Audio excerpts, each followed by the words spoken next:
The window for preparation is quickly closing as this system is moving through. We were talking to some sister stations in Texas. They're already starting to see the front end of that. So the time is now for any last minute preparations. That's right. People are getting out there. I know we had talked about a couple days ago, you were looking for a flashlight, could not find it. The shelves are empty, but those stores out there, they're trying to make sure that those supplies are there for you. Today's really kind of the last day to get out and make sure that you get everything that you need. We also know that some of you will be traveling or are expected to travel through the world's busiest airport. Let's head out right now to 11 Alive's Doug Richards there at Hartsfield-Jackson for us.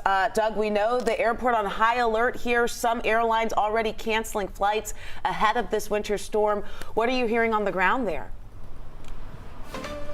Well, the folks here at Hartsfield-Jackson Airport are sounding pretty confident, actually, surprisingly confident, given the weather conditions that they are expecting, and given the way that weather sometimes can really mess with the schedules here at the airport.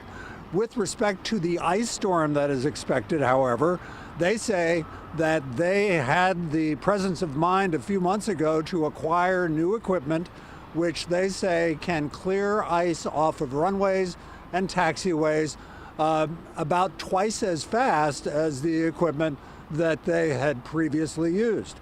We talked with some of the officials here at Hartsfield-Jackson Airport about what it is they're expecting.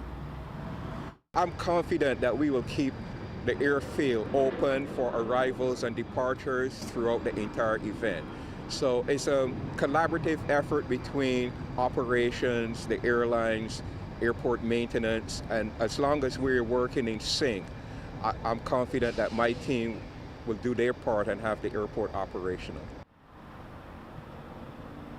Now, the team that he's talking about is a fleet of new vehicles that the airport has purchased, or excuse me, has leased, which are similar to pieces of equipment used in airports in more northern climes that are accustomed to more inclement, icy type weather, which they say can scrape ice more quickly off of runways, can actually brush the particles of ice off more quickly, can cover more ground, and can sort of rotate around on all the runways and taxiways in a way that will keep all of them open. They're not guaranteeing that they'll be able to keep them open at the same rate that you would have on a spring sunny day, but they're optimistic that although you may have lots of trouble on highways and roads, they think that the airport will run,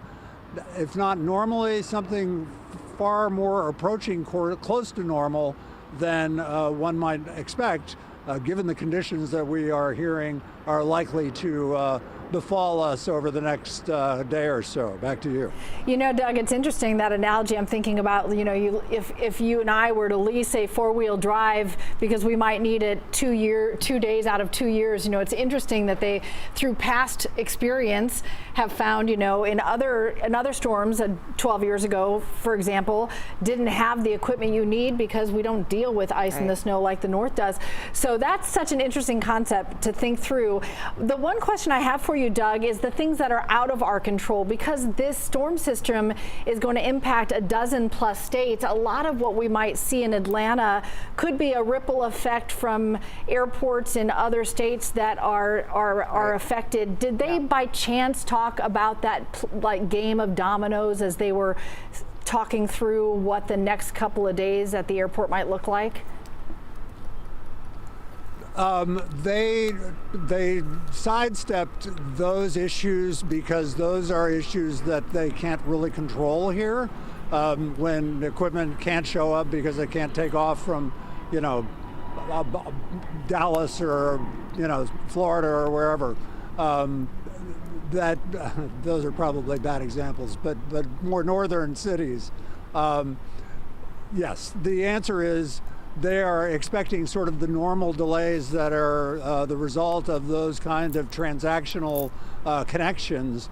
But as far as what they're going to be able to do on the asphalt here, they think that's not going to be as big of a problem as it might have been. All right, that's good. So they're ready for the things we can control, but just wanted to mention that. So if people are traveling outbound or somebody's coming in, it's still going to be really important to keep an eye on cancellations, delays, those kinds of things, because it could be a tricky couple of days. Doug Richards at the airport for us. Thanks a lot, Doug.